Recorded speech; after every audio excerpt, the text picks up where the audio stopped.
Hello everyone, welcome to our YouTube channel. We are going to discuss an interesting topic, that is, history of Guyana. Let's start the topic.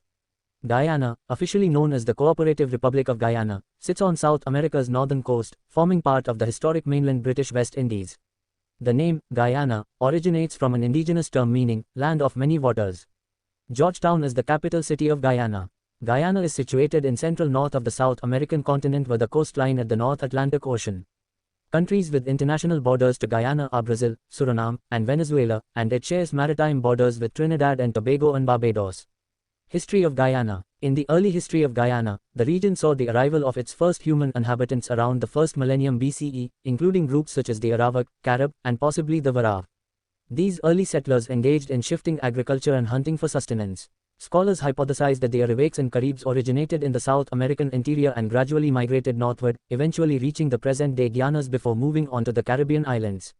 The Arawaks, primarily engaged in farming, hunting, and fishing, preceded the Caribs in migrating to the Caribbean islands and established settlements across the area. In 1498, Christopher Columbus was the first European to spot Guyana during his third voyage. Later, Sir Walter Raleigh documented his encounter with the region in 1596.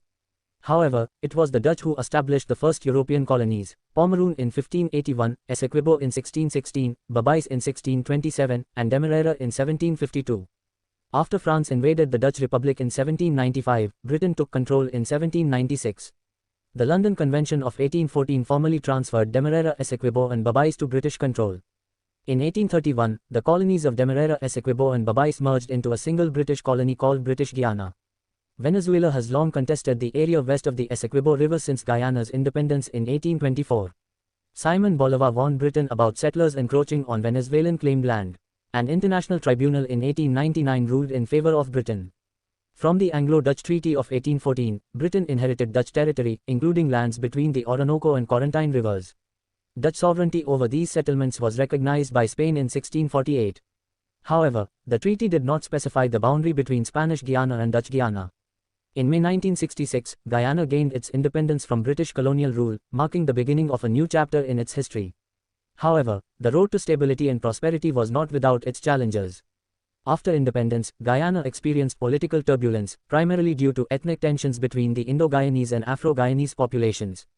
The People's National Congress or PNC, led by Forbes Burnham, dominated politics for several decades. Burnham implemented socialist policies and centralized power, which led to economic stagnation and social unrest. In 1980, Guyana was declared a cooperative republic, with Burnham as its first executive president. However, allegations of electoral fraud tainted his presidency, further fueling political divisions. The 1980s and early 1990s saw economic decline exacerbated by mismanagement, corruption, and a lack of investment. Guyana became one of the poorest countries in the Western Hemisphere, with high unemployment and poverty rates. In October 1992, former U.S. President Jimmy Carter visited Guyana to advocate for the return of free elections. As a result, Guyana held its first internationally recognized free and fair elections on October 5. Cheddi Jagan of the People's Progressive Party, that is PPP, won the elections and became president on October 9, 1992, marking a significant shift in Guyanese politics by breaking the traditional dominance of Afro-Guyanese. Despite this positive step, the election process was tainted by instances of violence. Jagan pursued economic reforms and sought to improve relations with foreign investors. However, his sudden death in 1997 led to his wife, Janet Jagan, assuming the presidency. Under Janet Jagan's leadership, Guyana faced continued economic challenges, although there were some improvements in infrastructure and social services. In 1999, she stepped down due to health concerns, and Bharat Jagdeo became president. Jagdeo's presidency saw increased stability and economic growth, driven largely by the export of commodities such as gold, sugar, and rice. His administration also focused on attracting foreign investment and improving infrastructure. In 2011, Jagdeo was succeeded by Donald Ramotar, also from the PPP. However, his tenure was marked by political gridlock and allegations of authoritarianism. Ramotar's government faced criticism for its handling of the economy and failure to address corruption. In 2015, Guyana experienced a significant political shift when the Multi-Ethnic Coalition, a partnership for national unity and alliance for change, won the general elections. David Granger became president, promising to tackle corruption, improve governance, and revitalize the economy.